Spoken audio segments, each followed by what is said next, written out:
Hi friends, అందరు బాగున్నారా? Village పటాస్కి like చేయండి, షేర్ చేయండి, సబ్స్క్రైబర్ చేయండి, బెల్ లైక్ కొట్టండి ఫ్రెండ్స్. నీకు కొత్తగా కూరగాయల గురించి చెప్తా ఫ్రెండ్స్.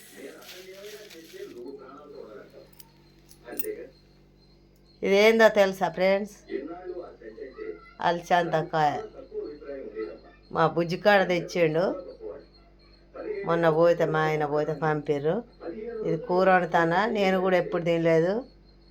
బీన్స్ కాయ తిన్నా కానీ అలసంతకాయ కూర అయితే తినలేదు ఫ్రెండ్స్. ఈరోజు అయితే వండుతానా, చూడండి ఫ్రెండ్స్. టేస్ట్ అయితే బాగానే ఉంటుందని అన్నారు, వండుతానా. బాయ్ ఫ్రెండ్స్, ఉంటానా. కొత్త కొత్త కూరగాయలు మీరు కూడా తెచ్చుకొని తినండి ఫ్రెండ్స్. చుట్టాల కాడికి ఇట్లా ఎప్పుడన్నా పోతే. బాయ్, ఉంటానా. అలసంతకాయ కూర వండుతానా. విలేజ్ పటాస్కి లైక్ షేర్ కామెంట్ చేయండి ఫ్రెండ్స్. బాయ్, ఉంటానా.